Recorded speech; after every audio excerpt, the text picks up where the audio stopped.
Have you ever felt like you're drowning in life's chaos with nothing to hold on to? What if just a few minutes each morning could help you regain calm, take back control, and master your emotions? Imagine this: instead of getting swept up in the storm, you begin your day with strength, clarity, and purpose. Welcome to the world of Stoicism, where calm can be found in the storm and power is built through self-discipline. In this video, I'll walk you through practical, everyday techniques for applying Stoic principles to your life. Get ready to embrace challenges and unlock a new level of resilience that changes the way you experience each moment. We begin with the first daily habit, morning reflection. Imagine waking up and not rushing into your to-do list or grabbing your phone first thing. Instead, you take just a few quiet moments to ground yourself, a pause to breathe, to set the tone, to mentally prepare for the day ahead. This is the essence of Stoic morning reflection, a simple yet powerful anchor before life starts demanding your attention. Step 1. Visualize your day ahead.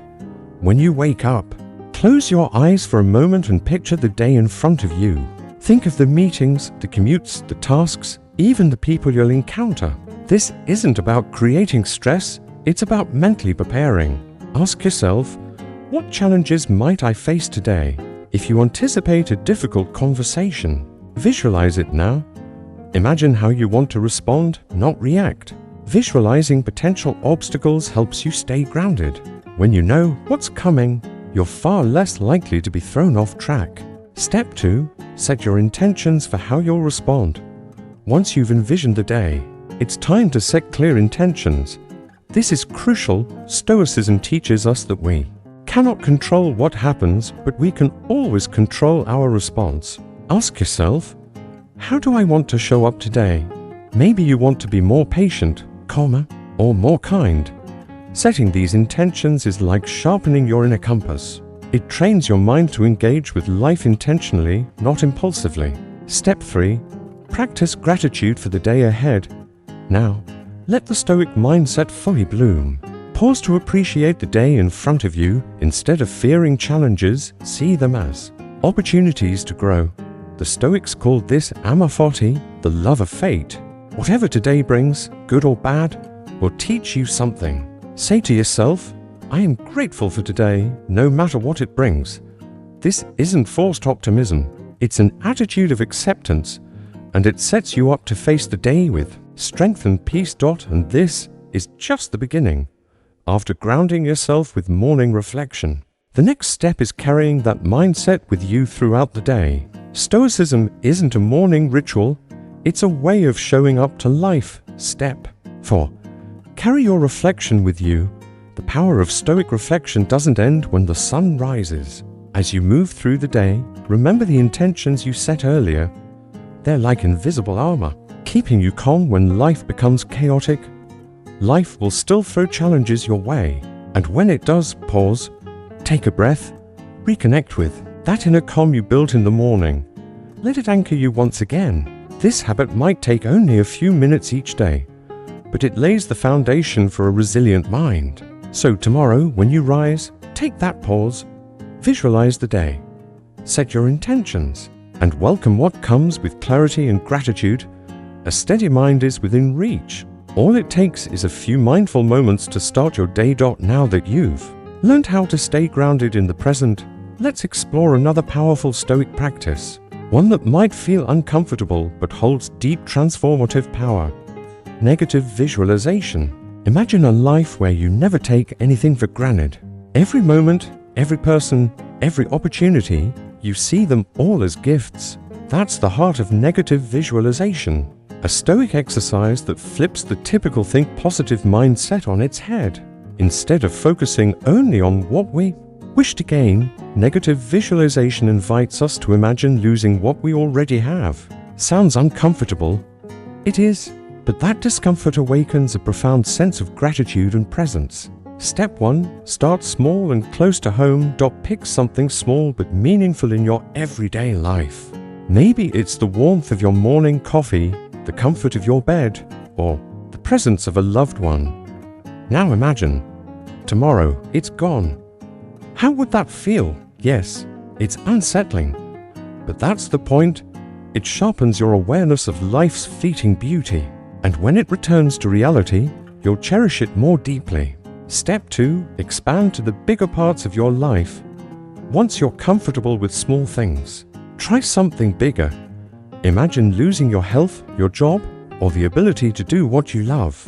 By picturing these losses, you're not attracting negativity.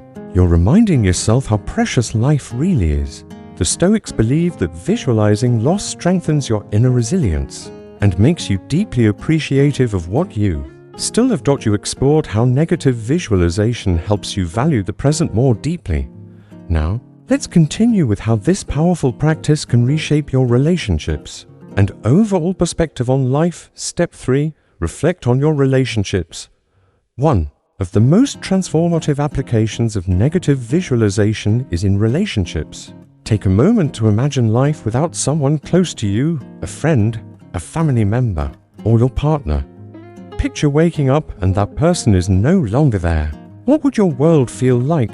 This brief but emotional reflection helps you realize just how important they are to your life. And when you return from that visualization, you're likely to feel a renewed sense of gratitude. You'll engage with them more thoughtfully, more meaningfully, because you no longer take their presence for granted. Step 4. Recognize the purpose, not the pain. It's important to remember, negative visualization is not about sadness or pessimism, it's about perspective. By periodically imagining life without the things, people, or abilities you cherish, you train your mind to value them more consciously. And when real-life challenges hit, you'll be less shaken. You've already rehearsed what it feels like to lose something precious. It's not dwelling in darkness, it's facing life with open eyes and an open heart. Step 5. Practice regularly, but don't overdo it. The beauty of this Stoic exercise is in its simplicity. Just a few quiet moments, perhaps once a week, say, on a Sunday evening, are enough to reset your mindset. Practicing negative visualization doesn't mean fearing loss. It means embracing the impermanence of life, and in doing so, you begin to live each day with deeper gratitude, awareness, and emotional strength. By acknowledging the fragile nature of what you hold dear, you find yourself living more fully, letting go of needless worries, and seeing life with sharper clarity. Try this ancient tool, and you may just find that the world around you feels richer, more vivid, and more alive than ever before. Now that you've learned how to appreciate what you have and prepare for loss, let's move into the next Stoic exercise, one that builds inner toughness, voluntary discomfort. What if you could stay calm even when life gets uncomfortable? Imagine facing difficulty without flinching, no matter how intense. That's the power of this practice, not self-punishment, but mental resilience. Step 1. Start with small physical discomforts. Begin with something simple and manageable, like taking a cold shower.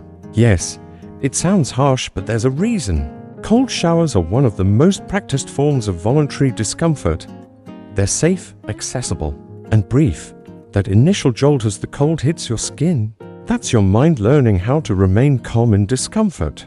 And it's a lesson that carries far beyond the bathroom. Picking up from where we left off, once you've stepped into discomfort, whether physical or social, you begin to realize just how powerful your mind can be when trained to stay steady. Step 2. Skip a meal intentionally. Mindful fasting is another effective way to practice voluntary discomfort, and it doesn't require anything extreme. Simply skip a meal, but do it with intention and awareness. The next time hunger strikes, don't immediately respond. Instead, pause, notice the sensation, and say to yourself, I am in control of this urge. I can delay this pleasure.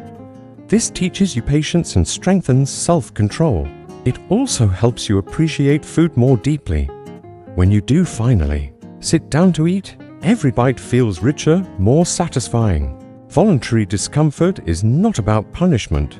It's about freeing yourself from the constant chase of instant gratification. Step 3. Embrace socially uncomfortable situations.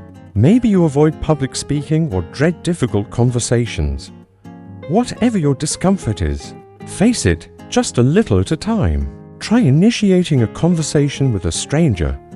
Volunteer to speak up in a meeting, Every time you step into these awkward moments, you're building courage and teaching yourself to stay grounded even under social pressure. Social discomfort can be tougher than physical pain, but the rewards just as powerful.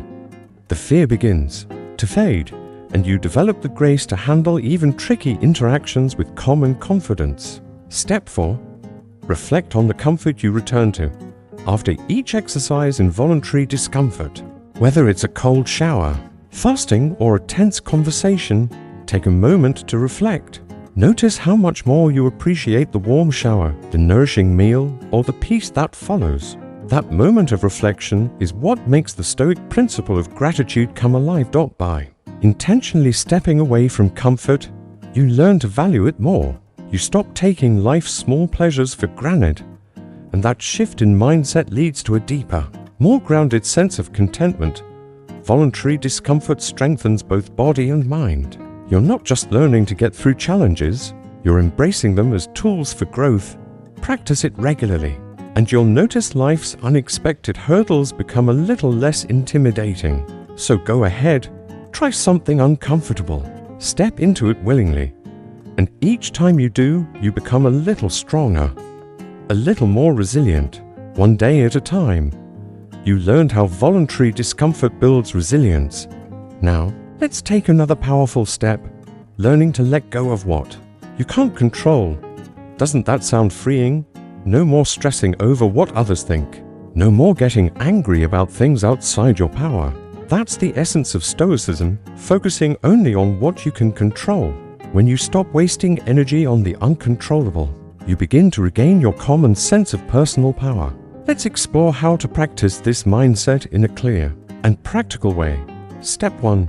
Identify what's within your control. Start by training yourself to notice what's truly under your influence and what isn't. Anytime you feel anxious, overwhelmed, or frustrated, pause and ask yourself, do I have any control over this? If the answer is no, like other people's opinions, the weather, or the past, take that as your signal to let it go. It's like packing for a trip. If you bring a backpack full of unnecessary items, you'll wear yourself out. But if you only carry what you truly need, the things you can actually use, the journey becomes easier. The same goes for life. Step 2. Channel energy into your reactions. When things don't go your way, your first instinct might be to complain or get upset. But there's a Stoic alternative. Focus on your reaction. Let's say someone is rude to you. You can't control them, but you can control your response. Will you react with anger? Or will you stay calm, walk away, or respond with grace? This choice gives you power, even in situations where you seem powerless. By managing your response, you avoid being dragged into other people's chaos and maintain your inner peace. Step 3. Plan, but detach from outcomes. Stoicism doesn't mean you abandon your goals. It means approaching them with a flexible mindset. Put in your best effort, show up fully, but don't attach yourself to the outcome. You can control how well you prepare, how much you care, but you can't control every result. Think of it like gardening.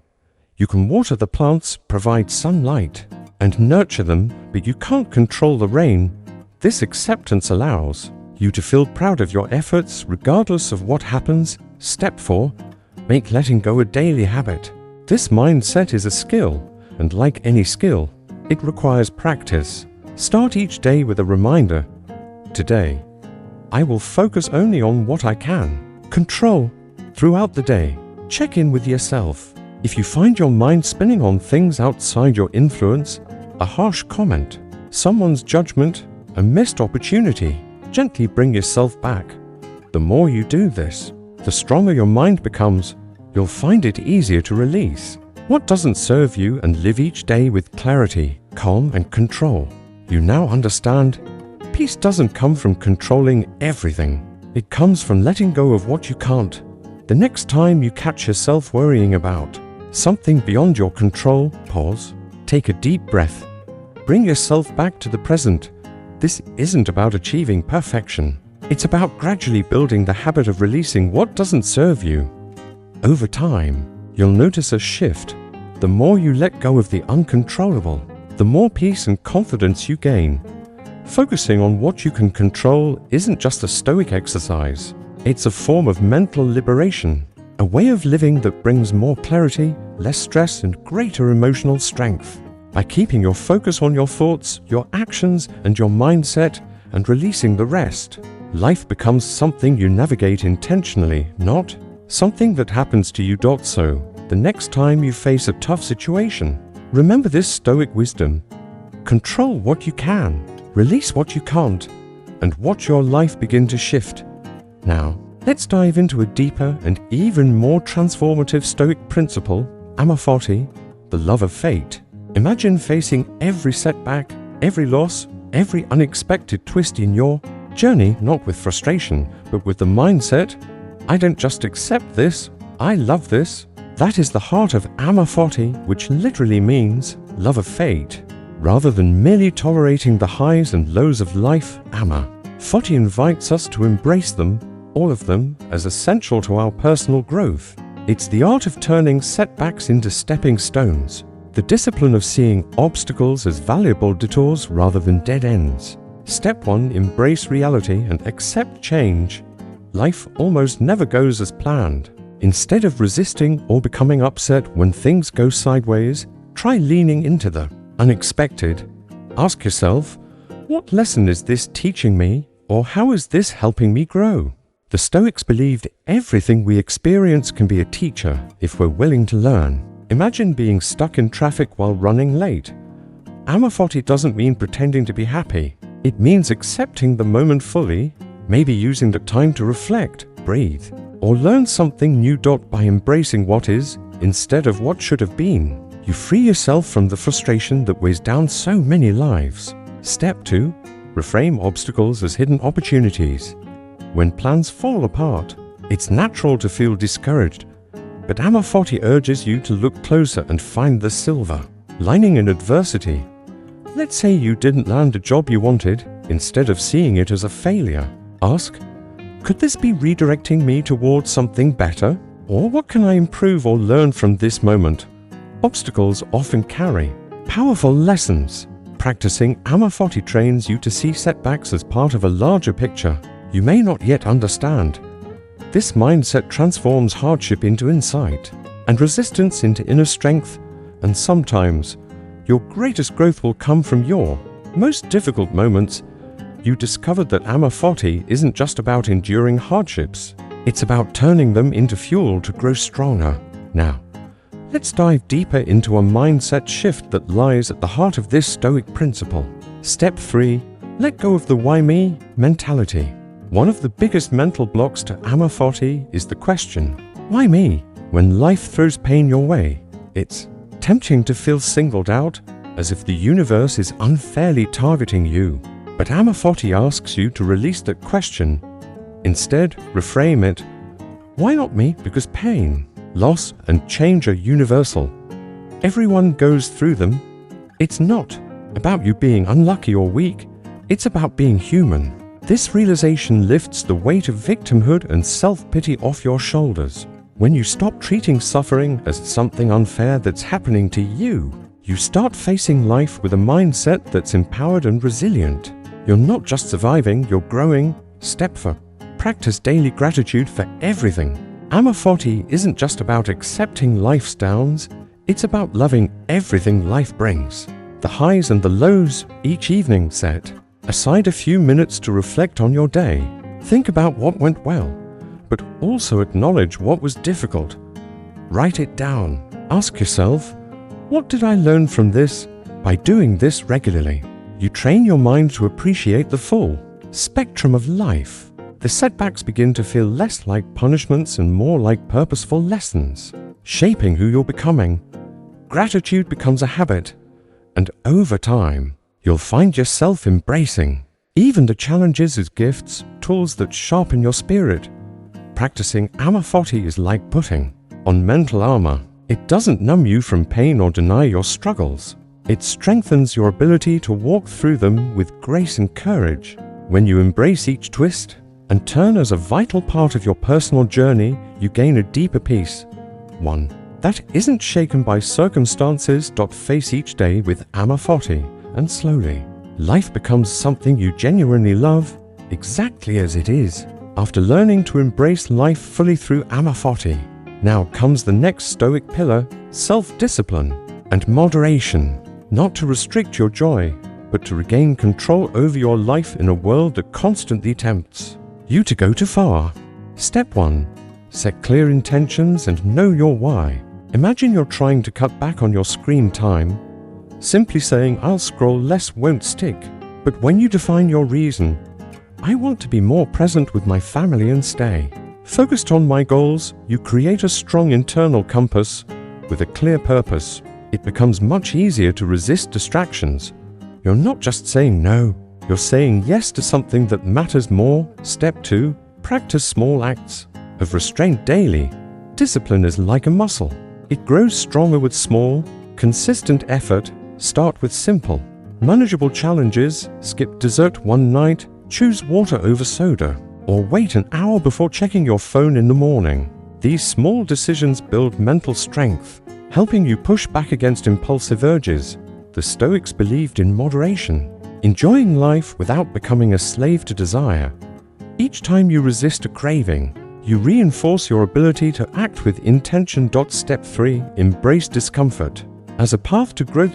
Just like we discussed with voluntary discomfort, self-discipline often requires choosing what's hard over what's easy.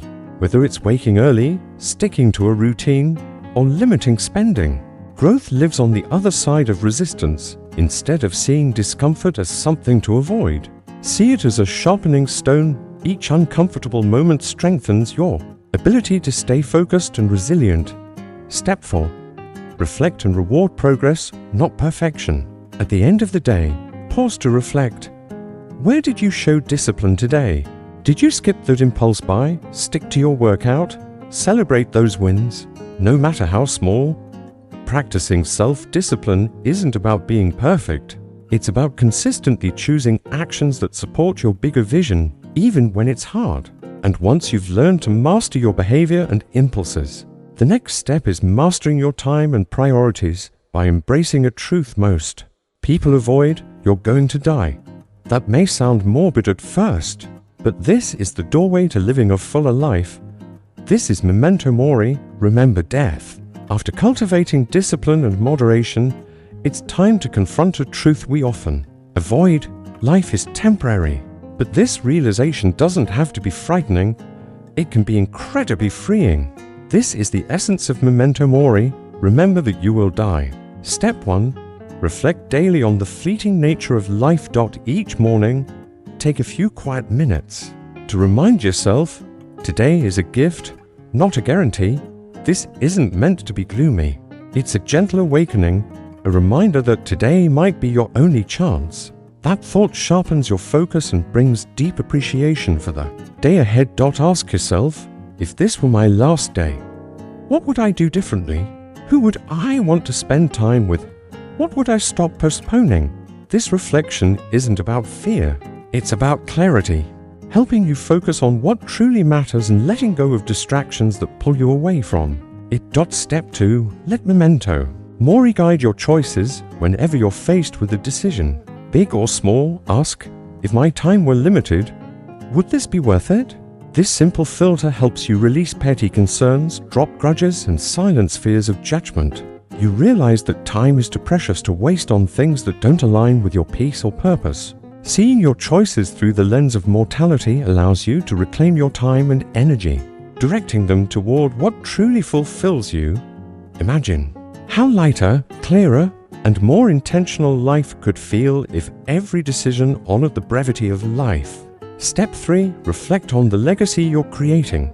Memento mori reminds us that our lives echo beyond our time. Think about what kind of legacy you're building, not in terms of fame or wealth, but in the lives you touch.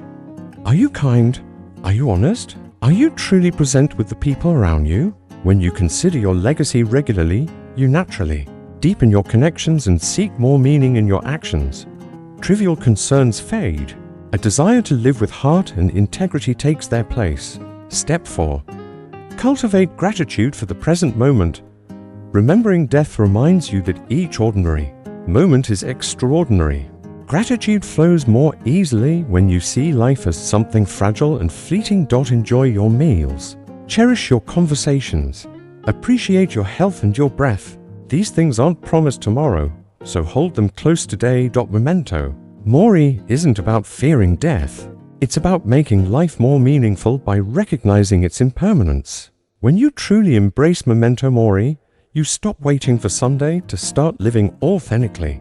Each day becomes an opportunity to live fully, love deeply, and leave behind a legacy of kindness and integrity. To help you stay aligned with this mindset, there's a powerful practice the Stoics held dear.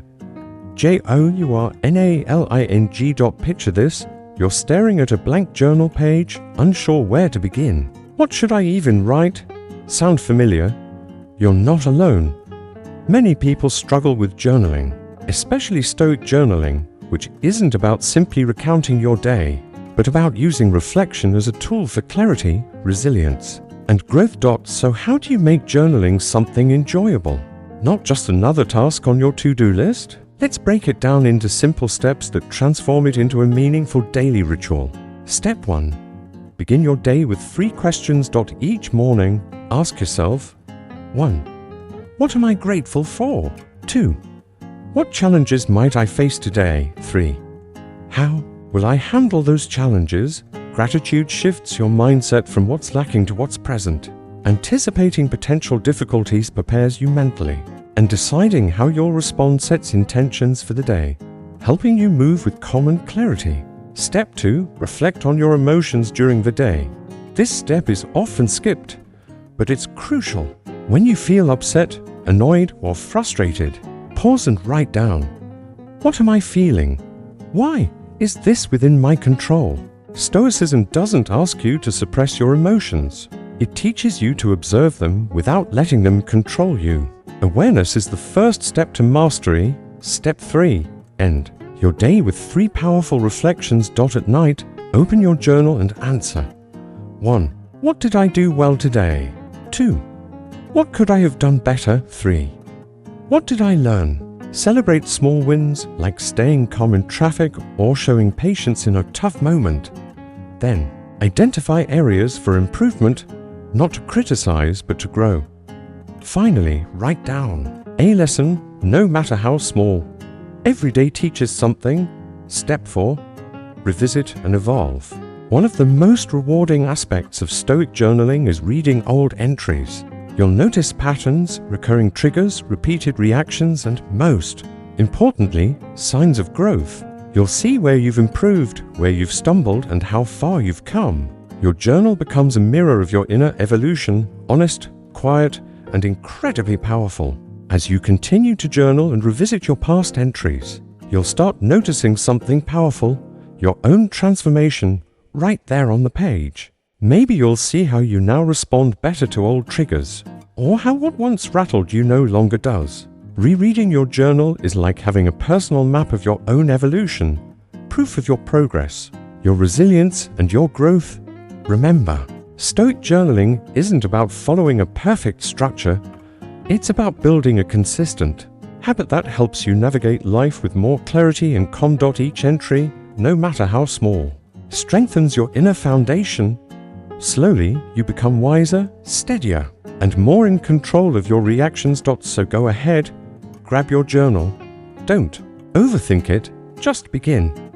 One thought, one day, one page at a time. Thank you for walking with me through this journey into Stoicism. As you've seen, Stoicism isn't just something to learn, it's something to live. And you live it through small, daily actions, reflection, discipline, silence, and gratitude. If you've made it this far, type Stoic in the comments. I'd love to know who's been on this path with me. And if this video brought you value, don't forget to like, subscribe, and share it with someone who needs a little Stoic wisdom in their life. As you move through the rest of your day, keep this in mind: you have the power to choose your response to every challenge. Use that power wisely. See you in the next video.